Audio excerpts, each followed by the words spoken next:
4:30. It's the first in a series of stories by our News 4 Investigates team on the Buffalo Diocese, which is going through bankruptcy proceedings after being slapped with hundreds of sex abuse claims.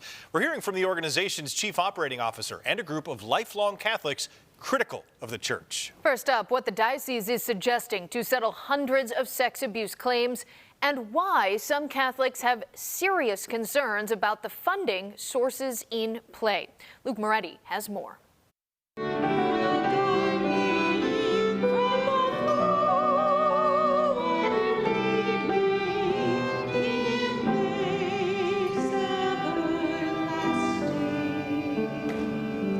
We've all seen and heard the memo read at the church. The memo is this memo, an announcement, if you will, that the Catholic community is committing at least $100 million towards the settlement of sex abuse claims.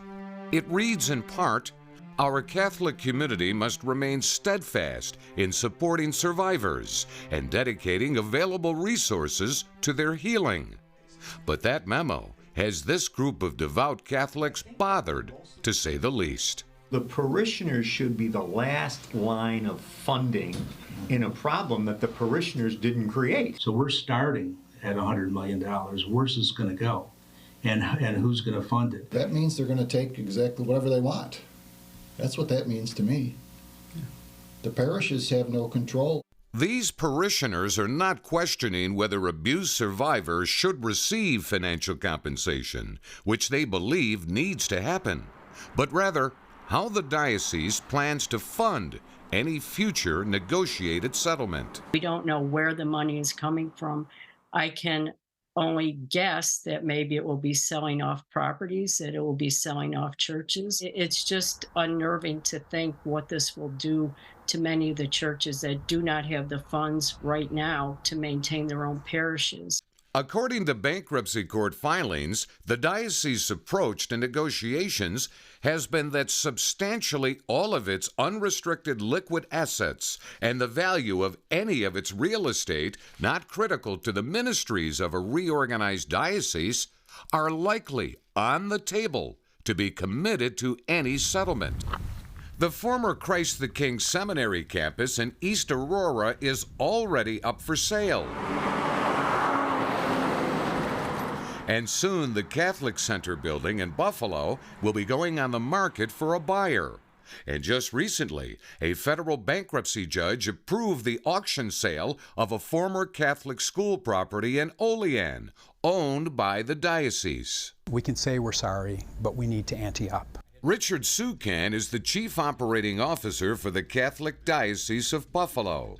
He sat for a rare interview with News 4 Investigates to talk about bankruptcy proceedings, the future of the church, and other pressing issues like the $100 million commitment to settle sex abuse claims. What we are hoping to do with this contribution suggestion of $100 million is to let the creditors know how serious we are about reaching financial settlement, let the court know that we are very serious about reaching financial settlement, and we really would like to put this matter behind everyone, the victims, the diocese, and move forward. Buffalo Bishop Michael Fisher released this video message to pastors, vicars, parish business managers, and administrative staff about a month ago to coincide with the announcement. We recognize that honoring this commitment will be challenging, but it is absolutely necessary that we do everything in our power to set things right. What's the bishop's contribution? I mean, he should have some skin in the game here. Mike Tahari and the others who agreed to be interviewed say they're concerned about what they see as a lack of leadership and transparency on the money issue. There's no question you want every victim to get 100% on their dollar if they've been, victimized in this clergy abuse scandal. That's not the issue. It's where is the church going to get this pool of money to disperse to these victims? And I think when they read this unsigned memo not signed by the bishop, not signed by a committee, everybody in this room, it raised their eyes a bit, and frankly, it was quite disappointing. It really was intended to be a communication piece, but not a letter. It was authored through a collaborative effort with our Department of Communications and the Bishop's Office. But again, it was intended to be read primarily at Masses. Richard Sukan says the diocese is limited with what can be said publicly because of ongoing mediation sessions in bankruptcy court, which he says the bishop has been involved in. He's confident the $100 million can be funded from existing reserves and the sale of identified pieces of underutilized real estate.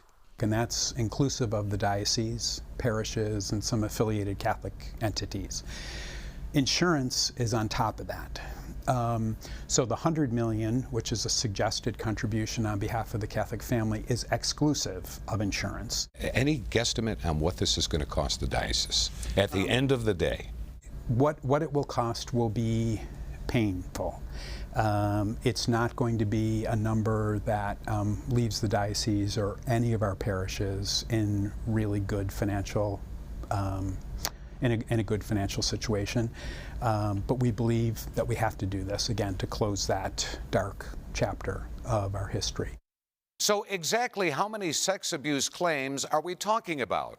Plus, why some parishioners tell us they're done with unrestricted contributions to the church. And what does the diocese say about that?